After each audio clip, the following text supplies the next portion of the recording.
Welcome to Storycomic Presents, where we interview amazing storytellers and artists. This is episode 374. I'm your host, Barney Smith of Storycomic.com, and we're honored to have with us the internationally revered certified health and life coach and writer, Monica Morrissey. Monica, Hello. how are you doing? Good. Thank you for having me. I was on your podcast a few months ago, Yep. and which was interesting because I was trying to get you on my podcast before I was on your podcast, and now finally you're here. This is great. I'm excited about this. First, when we were first talking to have you come on, you had a book out called Dimes from Heaven, Yep. and now you're on. You actually now have 3 books out. You have Dimes from Heaven. Your second book was called More Dimes from Heaven, and then your third book is Once Upon a Dime. Heaven is talking to us. How do you know how to listen? Do you know how to listen? So, And wow. I also have 2 journals and a card deck. Oh my I don't know goodness. if you see Wow. that. Okay. Yeah, I have a grief journal with prompts to help people who are dealing with grief. And then I have a card deck that's called Heaven's Messages, so that you could draw a Okay. card and get a message from heaven. This wasn't your career as a writer. This is fairly recent, as in the last under a decade. You wrote your first book, correct? Yeah, I was actually really sick, and somebody said writing might be therapeutic. And so I lost both of my parents within 8 months of each other. And it's a very stressful time in my life. And I was stressed at work. I just constantly, and it wore me down. And I was very ill, and the doctors couldn't figure out what was going on with me. And somebody said, "Hey, writing is therapeutic." And I rolled my eyes and said, "This isn't going to cure me. Like, I need a pill to fix me." Like, I just didn't know. And I thought I was writing a 10-page paper that was going to be like, I could give it to my kids and my grandkids and say, "Hey, this is a cool dime story. This is what happened to me after, my dad died." And lo and behold, literally like 9 months later, out popped this book, just like a baby. Wow. I was like, wow, I did not see that coming. And it's interesting. In the first chapter, I start writing and I'm just furiously writing. And we were on vacation in Florida with my husband. And my husband kind of comes into the story, and this is in the book. He comes into the story and he says, as I'm writing, "Are you writing a book?" I was like, "I don't know." Like, maybe I am. And that was the beginning of my writing journey.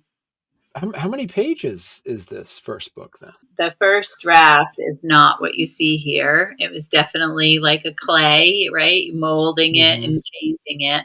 But that first, draft was, all about, this weird dime story after my dad passed away.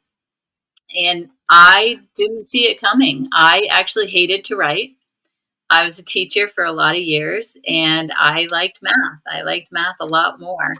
So I don't know. It came really from my soul, from my gut. And if you read it, you'll know. Like, you'll hear me talk and question myself. And I was very worried too that, I was a public school teacher and I was writing a spiritual book, and the fear was right in this book. Like, you can tell, like, I worry so much about what other people thought.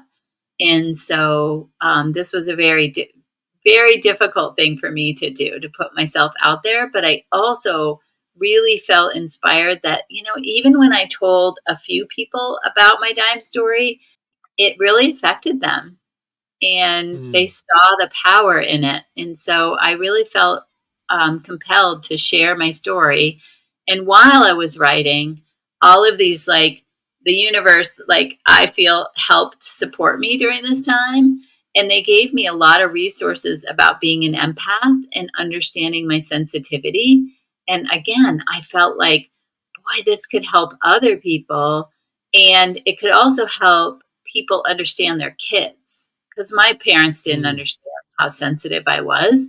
And so this gave the tools. I'm a teacher at heart, right? So it's not just about the dime story, it's about teaching, everything that I've learned, and also about being sensitive, a sensitive person, and what that means for me. And I give you the tools that I learned in this.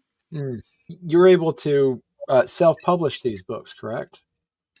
So yeah, at first I did do like a hybrid publisher at first, but it didn't really work out. Mm. I don't know. I really spent too much money, to be quite honest, and Right. I pulled it back from them, and I self-published all of everything that I've done. Um, and I think that there's power in that because I had more of a say in my books.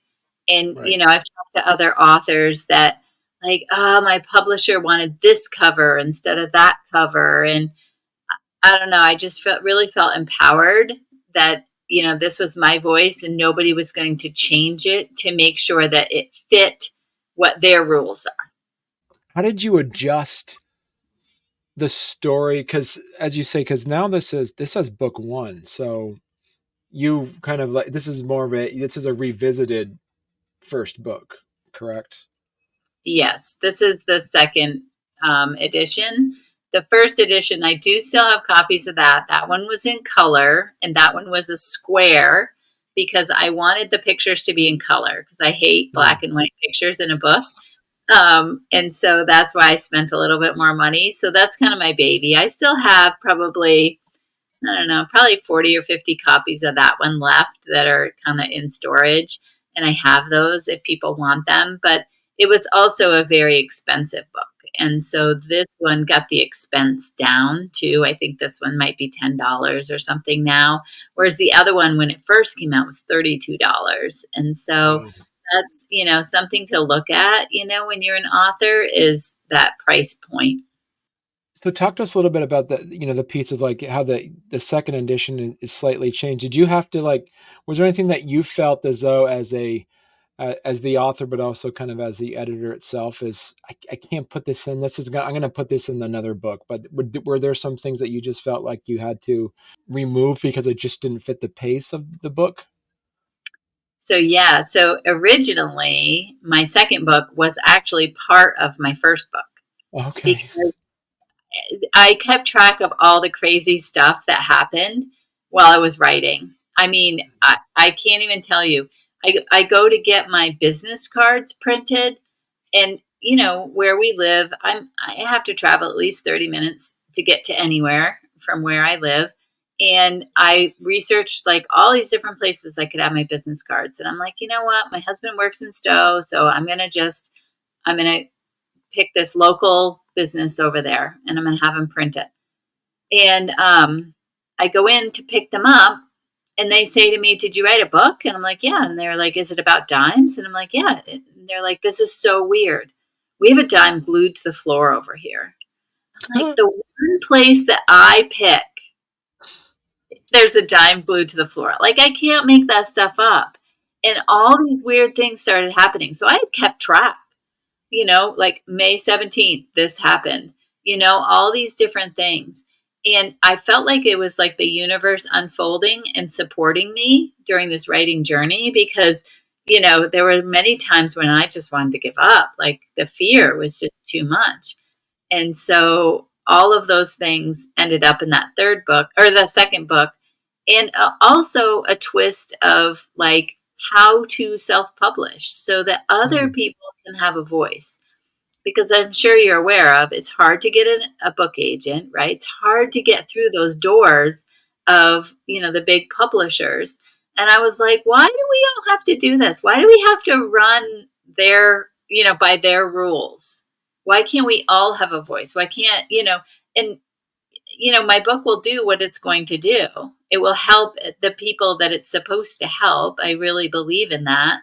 And so anyway, that was the second book. So if anybody is interested in, learning how to self-publish, first I share my story, but I also share things about how to write, right? Mm. Because there's important things that we don't understand about our subconscious and how when you put pen to paper and with your hand and you start writing, more comes out that you don't even aren't aware of in your, like I call it your regular brain. It's only 10% really of what we're running on. We're really running on 90% subconscious. So there's some things in there that help you understand writing at a different level. The other thing too, I think it's Deepak Chopra is mentioned in this book where he talks about, oh, now I'm like that aha moment. I was Mm. very concerned in my first book. I struggled with my relationship with my mother, and I did not want to, I don't know, I didn't want to talk bad about her, especially because she's not even here anymore. And that really bothered me. And so I had this aha, and that's when I discovered that I was an empath and I was super sensitive. And maybe it wasn't about her, maybe it was more about me just being super sensitive. And Mm. so that aha moment, we talk about that where you have to step away from your writing to get clarity. Right. And you can't be so focused on getting it done, getting it out there. You have to, step away. I thought that I was stepping away from my writing because like I was getting nervous or I was getting too scared or something. But it was in that quiet moments that the answers came to me. Well, hey there. If you're enjoying our podcast, don't forget to subscribe on YouTube or leave us a 5-star review on your favorite podcast platform. Your support means the world to us and helps us keep this show going. We love hearing from you, so any feedback is welcome. Thank you for being a part of our podcast family and for all your support. It truly means a lot to us. How has your writing evolved from your second book from your first book? My second book was, I don't know, it was short and sweet, but it was different. I would say my writing has evolved even more with my third book. Okay. um, and using stories to teach. Um, there's this one, no, I don't want to give that away. I was thinking of a story that's in this book, but I don't want to give it away because it's part of the ending. Anyway, I won't give the whole story, but there's a toothpick story in my second book, and it just really resonated with people. And they were like, oh, that toothpick story. It had a purpose. It had, you know, they really grasped it. And so, like, this book is a bunch of stories. That's why it's called Once Upon a Dime, right? And that title is you find out how that title appeared magically to me in the book because I wasn't necessarily my idea. Spirit really helped me. And it's just a kind of a crazy story of how that came to be. Um, but again, this is using stories to teach different things. Um, yeah, and I mean, I just feel really blessed that the people that, either were aware of my first two books or knew me personally, and they started sharing these stories with me. And these stories are the this book of, like, listening to people share their stories about, excuse me, their connection with their loved ones, or Mm. my intuition just kind of saying, boy, I think I should tell this person about my books, but I don't want to be like a braggy author, right? Like, I don't want to be that person, but I just kept getting this feeling like I'm supposed to tell this person about my book. And lo and behold, finally he asked me what I do for a living, and I'm like, well, like, this is what I'm doing, and then I'm also a writer. And he was just like, bingo. His eye, like, he perked right up. He's like, what do you write about? And I was like, okay, now I can tell him, right? Like, I don't have to be the person to bring it up. Anyway, I started telling about, dimes are my sign for my dad and stuff. And the guy, he looked back at me and he said, well, my son died, and he shows me threes all the time. And I was just like, oh my God, I've been seeing Oh, wow. threes all week before I met this man, this gentleman. So anyway, we end up having this deep conversation about this, and it's just fascinating to me when you start sharing these stories and what people are going through. It just is amazing. So a lot of times after my first two books, people were like excited. They were like happy for me, and I got several comments of people coming up to me and saying, "I'm glad you get dimes, Monica. I am so happy for you." And how do I get a sign? I miss my people. How do I Mm. do? And I was like, oh, that's the next book. So I had some of these stories that are in this book had been from my original blog that I had shared. So I had been blogging and, writing down some of these incredible stories. And so I took those and put them into a book. Wow. Okay, because that was going to be my question was, what advice would you give someone who is skeptical about receiving signs from loved ones who have passed? Yeah. I mean, I was never a believer. I read about it, but I was like, yeah, I don't know. Butterfly. I see butterflies everywhere.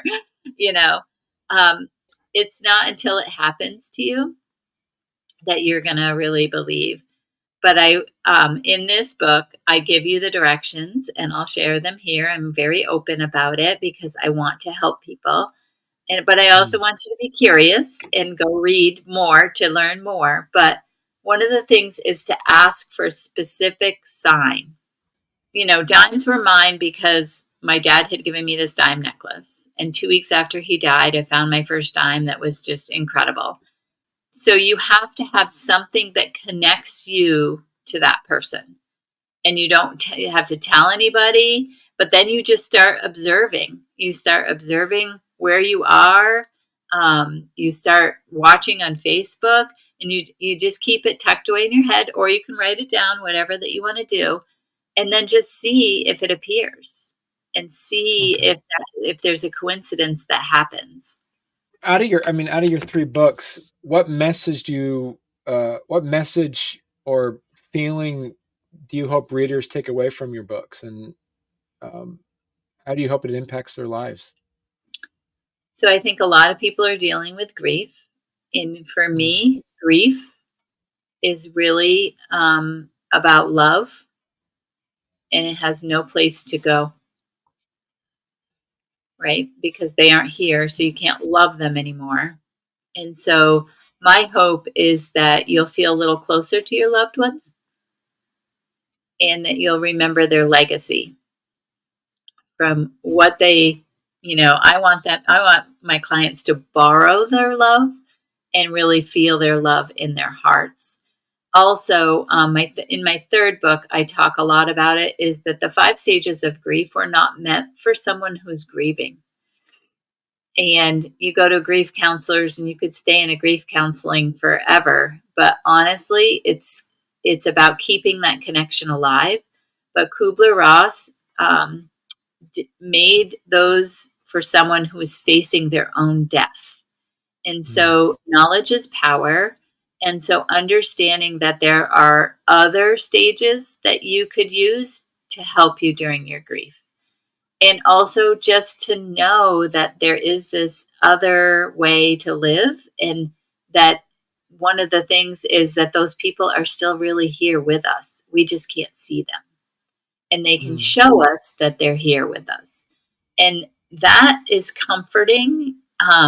Whenever I'm going through something, it's interesting. I went to a restaurant today, and the woman said she contacted me after she knows my books, and she said, "Yeah, I went to clean off your table. Of course, I paid with a credit card, so there was no coins that I was dealing with." And she went to clean the table, and there was a dime underneath it. And to me, I'm like, that is just a sign that I'm in the right place. I'm doing the right things. Like, it's just kind of a little support system, like a cheerleading to me, to Right. know that they're still here and they can still show us that we're here. You're not just an author, you're also, as we mentioned, you're a certified coach. Now, what other services are you able to provide for folks that might be interested in it? Yeah, so my business is called Intuitive Wellness, I am a certified health and life coach. I was in public education for 32 years.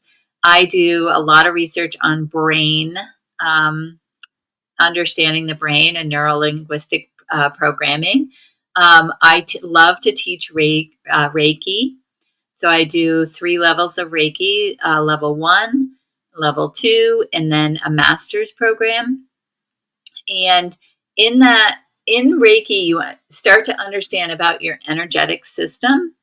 And also, especially in the master program, it's really individualized because of the health and life coaching and all of my credentials.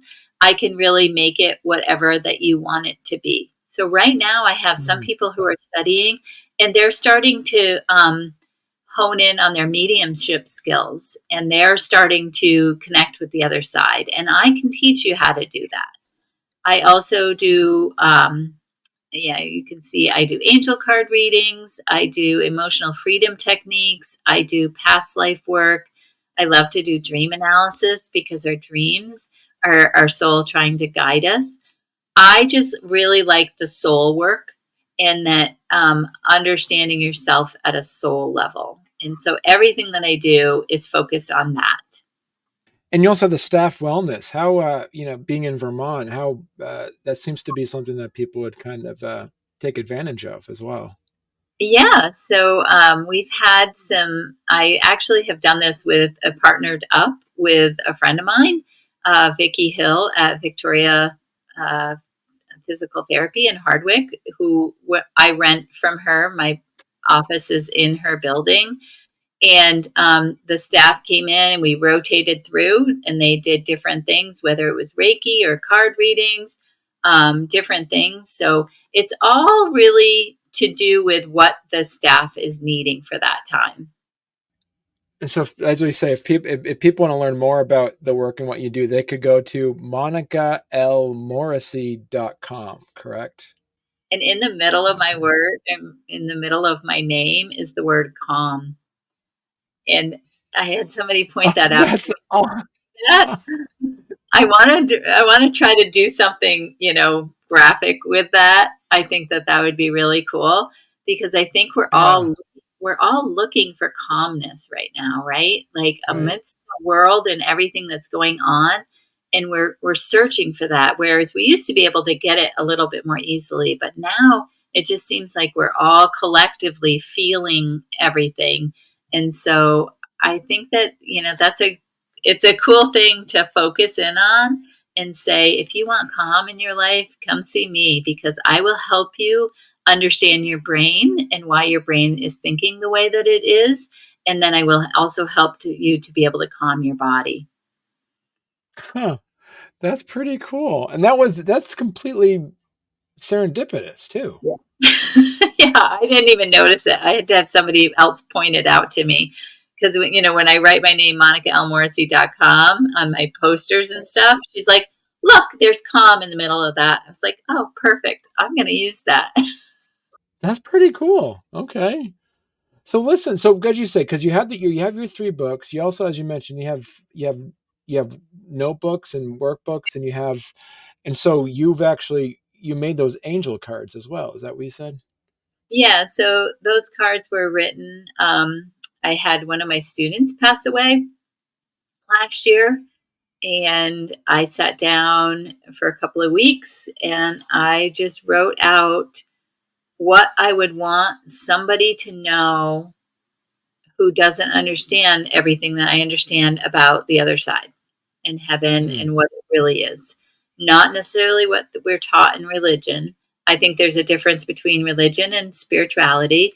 And so, anyway, I sat down and I wrote different cards that would help explain things more.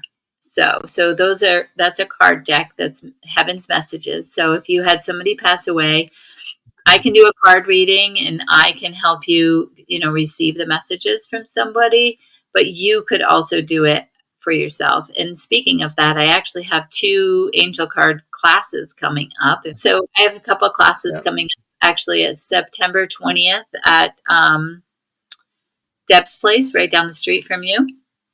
Yeah. And so you could learn how to read cards And so you could purchase one of my decks, or you can bring your own deck. And I'm also doing it September 19th, and then the night before at the Hardwick Diner. So I'm doing a couple of card classes. I did them this past spring, and they were very well received.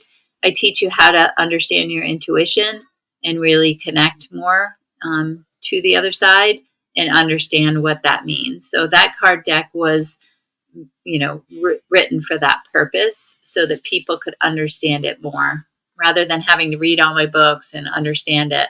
You can kind of get it from the cards. And so nobody can buy these cards online then, right? You can't just. So they used to be. They were on Amazon for a while. It's just, learning how to do all these things, right? You had to pay for storage, and it was costing me too much to store them. So now I have them, and so I have a bunch of copies at my office. So people could order them through MonicaMorrissey.com then? Yeah, you can send me a message. Yeah. Okay. But I was also going to tell you that if you're looking for all three of my books, I did put them into a trilogy. So it's Dimes from Heaven trilogy, and you can order them all three in one. If it's just the paperback, I'm not sure if it's on Kindle or not, but it's definitely a paperback if you want to get all three. If you're just starting to read, then that's the best deal. But you also do audio. You've turned your books into audiobooks as well. Yep, they're all three of them are on Audible. Yep. Well, great. Thank you so much, Monica. I'm so excited that we're able to sit down and talk. Yeah, thanks for having me. I really appreciate it.